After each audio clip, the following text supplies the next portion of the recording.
Dois. Enfia o show. Me esqueci pra lá. E o chumbar a gente fala de novo. Vai. 2, 3. And we're here. Let's do My it. brother. Happy Finally Easter. Here, brother. Thank you. Happy holidays to all of you. If you don't celebrate Easter, happy Sunday. Yes. And look, this is going to be quick. I want to talk about there's news breaking all over the internet that Dricus Du Plessis is hurt. Yeah. What does that mean to you, to us, to the fighting nerds? That means that I know a guy that can go there and save this event. You know what I mean? So I think I deserve this opportunity. I'm more than ready for that. I have a huge respect for Hamzat. We're training already together and all that. But I know his system. I know everything that he does. I know every step that he won next, you know. And I know how to deny these steps, and I know how to win Hamzat. So I'm ready for this fight. UFC can call me already, send them the message to Hunter, to Dana, that I'm ready to this. If no one wants this fight, I'm the guy that they should call. Let's see what they have for me, and I hope it is for the interim belt. And you told me a few weeks back when they offered you the fight with what's his name? Imavov. Imavov. Yes. You told me, say, hey, brother, I can tell you because I know you're not going to tell anyone. Yes. And I didn't. Yeah. And the next thing, and you're like, oh, they just offered me the Imavov fight. I was like, wow, that's for the #1 spot. Yes. That means you win that, you're fighting for the belt. I was so stoked.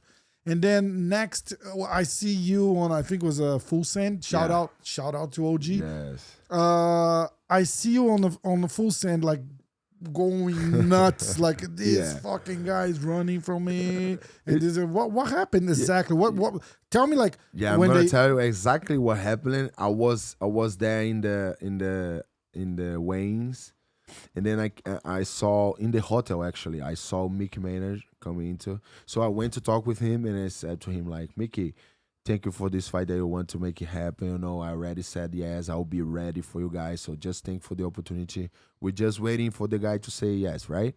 And then he came to me and said, oh, he just said no. And I was like, what the fuck? Like, no way, man. This is the #1 fight for the contender. That's the fight to make. Yeah. Wow. I told him that, but he said no, he doesn't want. Like, so I'm ahead of him the rankings right now. Like, I'm ahead of him in the position to go to the title right now. Yeah, because I said yes and he said no. He said, yeah, that's it. But he doesn't want to fight you now. Wow. Simple as that. So I was like, fuck this guy, man. That's crazy. This is a shame, brother. So that's just another perfect opportunity for you to take the Chimaev exactly fight. Plus, no one wants to see fucking Imavov versus Chimaev. Hamzat, right? Exactly. How do you see the Hamzat fighting going? Like, it's gonna be like, you think will be like a quick fight or like a 5-round? Yeah, 5-round war. No, I think it'd be a 5-round strategic fight. Yeah, I think the first 2 rounds is the critical point, you know, that I need to be aware of everything, need to deny these steps in the right way. I cannot make a mistake in these first 2 rounds.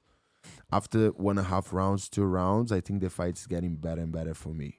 You know, are you hinting like his cardio might be an issue or?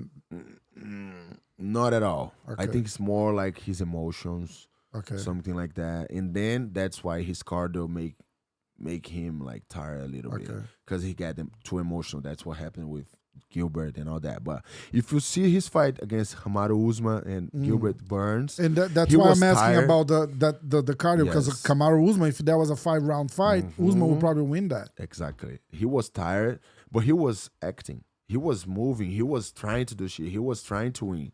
You know, like, it's different when a guy is getting tired and he's kind of starting to giving up on the fight. This is low level guys. So I don't think Hamzat is in this level. I think he's a high level guy. Even if he gets tired, and he will, I think he's gonna continue to think that he can beat me, that he will win the fight. So that's the difference between high level fights and low level fights. You know what I mean? So the guy, even if he's tired or not, he still wanted to win. He's still believing that he can win. So you need to adapt for that. You need to have a good strategy and everything. I think I had. How do you see fighting nerds this year? Like someone just asked us in Portuguese that who do you think it's gonna be the first champion in 2025? I always said it was gonna be you, but now we're in a totally different position, right? Yeah, like right now it can be John Silva. You know, he can be the first one. You know, like if the UFC wants him to fight Alex Volkanovski next, and Alex said that he wants to fight as soon as possible, he can. If my fight against Hamzat doesn't happen for the interim, John Silva is gonna be the first one. You know what I mean? Carlos, he has like this fight against Ian Garry. If he wins, he goes to the belt, so it can be him. You know, like it can be any of us. I think just Ruffy, they might need like 1 or 2 more fights. You know, but it can be any of 3 of us. You know what I mean? That's like, crazy. and if Hoofy comes there and now the fight gets a top 10 guy and make it look easy like always, he can be. He can go to the belt right after. You know, like the UFC is gonna want that. The UFC knows that we sell fights, that we together we're like big as fuck. You know, so I think the UFC know what they're doing, and soon the gym will have the first belt and the second, the third. That's the gonna be fourth. awesome. We're gonna keep doing. How do you see this Carlos Prates and Ian Garry fight going? Great fight, dangerous fight for both. Two high level strikers. One likes to bounce a little bit more in and out. The other one is like more precise, more like mean. You know what I mean? I think this fight, Carlos is gonna be mean whole fight. He's gonna hurt Ian Garry in the beginning of the first and second round. He's gonna keep hurting his leg, keep punching him, make him keep moving backwards all the time, make him gas a little bit more. And then I think he has a great chance to have a knockout in the third or fourth. Yeah, I recorded with Flavio Alvaro, the grappling coach for Fighting Nerds. You probably know him. And he said this is the fight of the good against the evil, right? Because the Ian Garry wants to show up and show like, how good he show is. his skills and do like beautiful movements. And he said like Prates will come just to hurt him. Yes. Do you think that's a fair statement? Yeah. That's the perfect statement. Yeah. And I don't think Ian Garry never faced a guy like Carlos. Like that will be calm, collected, doesn't matter what's happening. If he's bouncing in and out like crazy, I don't care.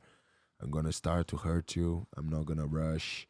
I don't think Ian Garry is ready for a guy like that. Even Shavkat wanted to hurt him so bad, but like was too emotional. Yeah. That's why he got his back and all that. You know what I mean? Carlos is gonna be collected, calm, just like a fighter nerd. That's it. How do you see, just in case this whole thing about Dricus is just like I don't think it's like a hoax or anything, because he probably hurt. If that spread that quick, he's probably hurt. But we don't know how serious it is. It could be a couple of weeks and he's back training or whatever. How do you see Hamzat fighting against Dricus? Who do you think he wins and how? And you most like at this point, I think we're talking like you're 90% the definite next contender for the title. So yeah, I think Hamzat is gonna win because I don't see anyone preparing properly for Hamzat. They are bringing wrestlers to train them to defend takedowns and all that, but Hamzat doesn't do the normal stuff. You know, like that. It doesn't care. Like if you're gonna bring like the best wrestler to take you down or something like that, because Hamzat doesn't do wrestling. He does MMA wrestling. He does MMA cage work. It's different. You need to understand his system, what he wants next, what's his patterns and all that. You need to understand this first, and then you start to prepare for him. So I don't think any of these guys had this reading about his style and everything. And I think Hamzat is gonna win from Dricus. Nice. Yeah, but I always said that Dricus is gonna get his ass whooped, but he always won. So I will never doubt him again. You know what I mean? Only when I fight him, I know that I'll beat him. But any other guy, I'm not gonna Bet shake against this anymore. match. You know, like I'm not gonna, because if he survives 1.5 round and he keeps doing and start to throw punches to Hamzat and all that, he can win. But I think stylistically doesn't match at all. Yeah. Well, it's gonna be a good fight anyway. So Yeah. thanks, brother. Let's go. See you, man. Thanks, guys. Pronto.